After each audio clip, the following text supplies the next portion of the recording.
Hello, huge movie fanatic Nate.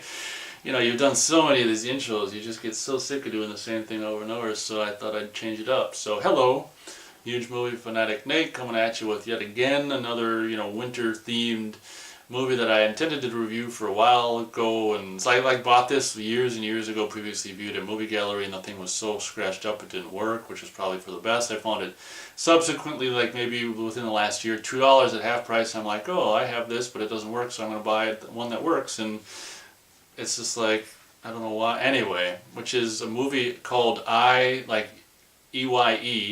CU, starring Sylvester Stallone. Now, it should be noted, like in the late 90s, Stallone, maybe mid to late 90s, it probably started in the mid 90s, but really escalated towards the end of the 90s. Stallone looked like he was like, I don't know what, like his career was faltering. He wasn't the name power in the mid 90s that he was in the early 90s. Definitely not by a long shot. 90s weren't really too particularly good to Stallone, as a matter. Come to think about it, like at all. You got things like, I don't know, Stop or My Mom Will Shoot and shit like that. It's just like, oh, I haven't seen that, but I mean, the poster is in the video of that mom and pop video store video I have on this channel. Feel free to check it out. It's called, I don't know, Mom and Pop Video Store, December 18th, 1992, but I think the poster is in that video.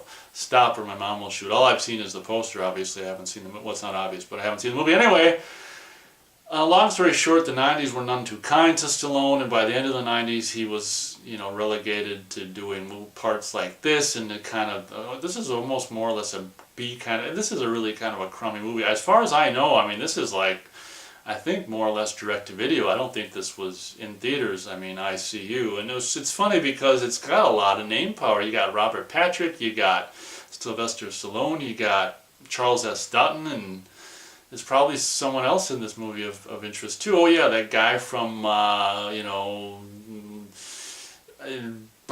Last Action Hero who played the projectionist guy. He was kind of a famous guy of his time. I want to say he was in the Munsters or something. You got quite a few names in this relatively just obscure, just kind of annoying movie. One cool thing about this movie, this is why I'm reviewing it with this batch and this time of year, is it takes place in a really beautiful, scenic kind of winter area and stuff like that. One thing before I forget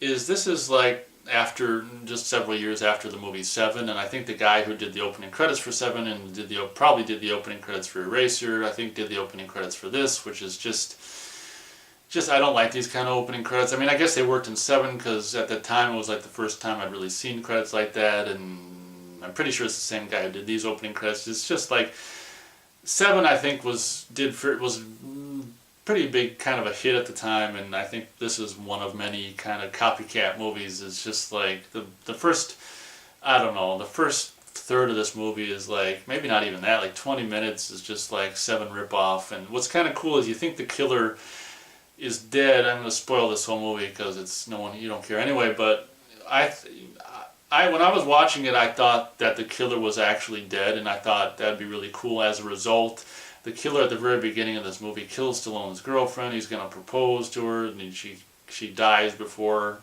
or does he propose? Whatever. Anyway, he kills his girlfriend, and he thinks he kills the killer, and so did I, and I thought that was kind of cool. And the movie, he's going to kill him, so he tries to kill himself, and then he gets sent by his, Charles S. Dutton, fellow cop, suggested to see this cop shrink or whatever in this remote winter wilderness, which is kind of a really cool, location, whatever. Like I say, the best thing about the movie is just the exterior winter photography, in my opinion.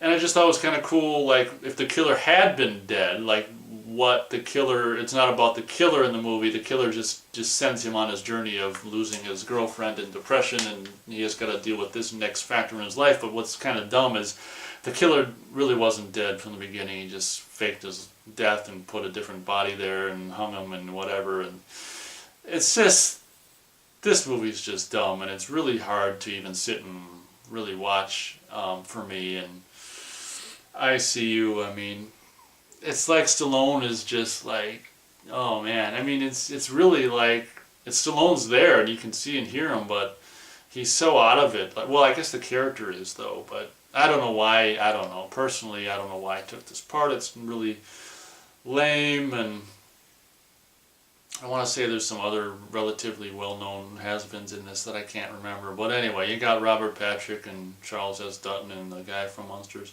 I think that's him, the guy from Last Action Hero Projectionist.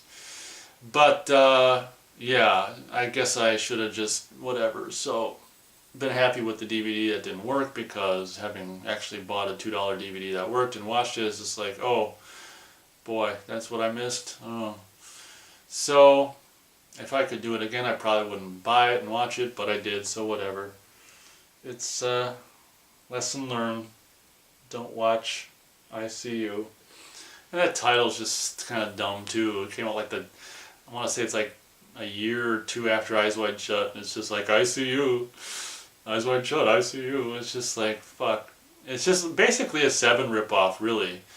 It's like a combination of, unlike Dreamcatcher, it's an Alien and The Thing, and this is a combination of Seven and The Thing. So, I guess we'll leave it there. Not a lot to it. Actually, Chris Christopherson. That's one of the big names that I couldn't remember. He's like the runner of this, the guy who runs this, cop rehabilitation concrete center. Anyway, I guess one of the good things about the movie is it really pulls off this desolate feeling of isolation and winter, whatever, and Charles S. Dutton's trying to ice fish, and he buys all this gear and a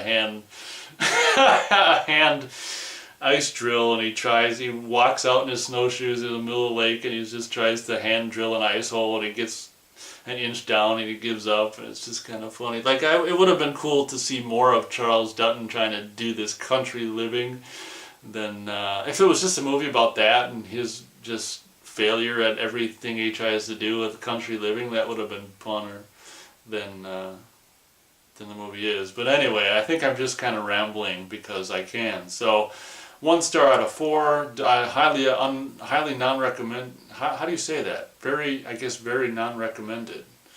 Highly non-recommended. ICU, EYECU. Funny play on words. Haha. With, like I say, I'm sure it's the same guy who did the opening credits for Seven and Eraser and probably many other movies I haven't seen. Not a big fan of this movie. The DVD is widescreen and full screen. I want to say it's from the director of I Know What You Did Last Summer, but don't quote me on that. Don't quote me. But not much here in my opinion. Feel free to let me know what you think about I See You, and I guess we'll leave it at that. Thank you very much for watching, and feel free to I started differently, I'm trying to end differently. Feel free to watch some of the other videos on this channel. I don't know how to end differently. I'm so used to ending the same way, so I guess I'll just do what works. Catch you next time.